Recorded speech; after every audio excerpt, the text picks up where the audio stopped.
Before the pyramids, before the mummies, before Egypt truly became the empire we know, one man carried the fragile, newborn nation on his shoulders. His name was Djer, and without him, the dream of a unified Egypt might have died almost as soon as it was born. He's not as famous as Tutankhamun or Ramses the Great, but his story is one of the most critical in all of human history. The story begins with the legendary King Narmer. He was the warrior who unified the two lands of Egypt, Upper and Lower, after a long and brutal war. The famous Narmer palette shows him wearing the crowns of both kingdoms, a symbol of a new era. The war was over, but the peace was fragile. Imagine trying to unite two rival nations that had been enemies for generations. They had different traditions, different gods, and different loyalties. Regional governors, powerful and ambitious, still controlled their own territories. Rival nobles plotted in the shadows, waiting for the first sign of weakness. Egypt was unified on the map, but in reality, it was a kingdom holding its breath, teetering on the brink of chaos. Into this tense and uncertain world, around 3050 BC, a new king ascended the throne, Djer, the third ruler of Egypt's first dynasty. He followed Narmer and Horaha, inheriting a crown that was as much a burden as it was a prize. We don't know much about his childhood,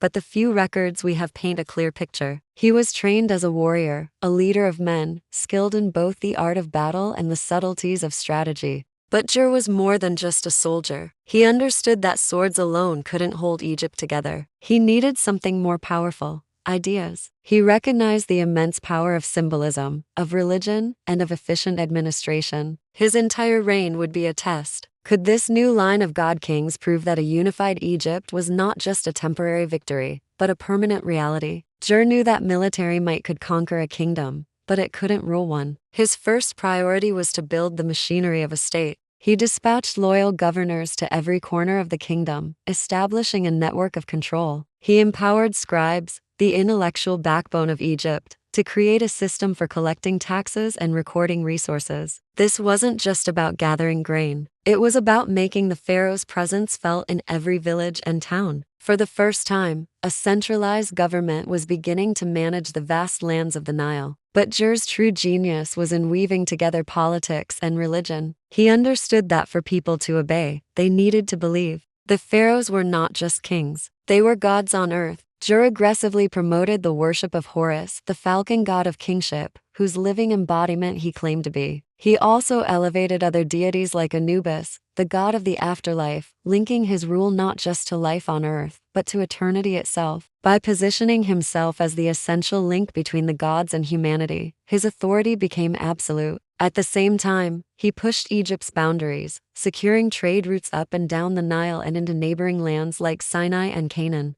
This brought new wealth, resources, and prestige to the fledgling kingdom. Through a masterful blend of force, faith, and finance, Djer was slowly but surely transforming Egypt from a chaotic collection of territories into a stable, functioning nation. If you want to truly understand Djer's power and vision, you have to go to Abydos, the sacred burial ground of Egypt's first kings. His tomb there is one of the most astonishing archaeological sites from this early period. It tells a story that no written text ever could. What archaeologists found was breathtaking and a little terrifying. Surrounding his central burial chamber were the graves of over 300 other people. These weren't enemies. They were his retainers, servants, officials, and even royal women who were sacrificed to continue serving their king in the afterlife. This grim practice reveals the absolute power the pharaoh held over his subjects, a power that extended beyond the grave. The tomb complex itself was a blueprint for eternity. It included shrines for rituals, spaces for offerings, and symbolic carvings that reinforced the king's divine status. It was designed to be a palace for the afterlife, ensuring Djer's rule would continue forever. This monumental tomb set the precedent for royal burials for centuries to come. The Grand Pyramids of Giza, built hundreds of years later, are the direct descendants of the ideas born here at Abydos.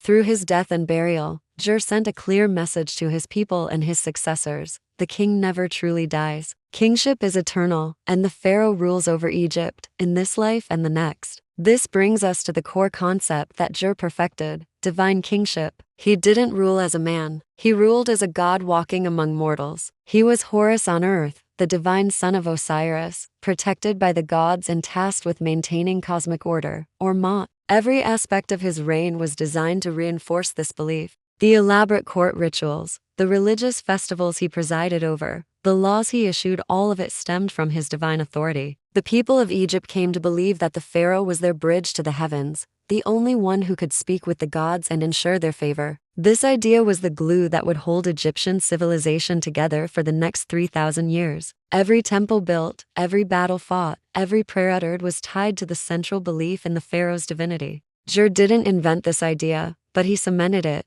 making it the unshakable foundation of Egyptian society. The results of Djer's long and successful reign were profound. Under his firm hand, the first dynasty stabilized. The threat of civil war faded, and Egypt began to thrive as a single, unified nation. The systems he put in place, organized laws, a centralized administration, a state religion, and regular taxation, were no longer temporary measures but permanent institutions. He created a model for what an Egyptian king should be, and his successors, like Djet and Den, followed his lead. They built upon the foundation he laid, expanding Egypt's influence even further and constructing their own monumental tombs at Abydos, each one grander than the last. Djer's reign proved that Narmer's unification was not a fluke. He demonstrated that the concept of a single, divine ruler could provide lasting stability and prosperity. The dynasty flourished because of him. So we have this king, a ruler of blood and divinity. He ruled for possibly over 40 years, holding Egypt together through a potent combination of strength, symbolism, and vision. His strength was seen in his military control and his efficient political administration. His symbolism was manifest in the powerful ideology of divine kingship and the religious rituals that captivated the nation. And his vision was in laying the administrative and ideological groundwork for what would become the Old Kingdom, the age of the pyramids.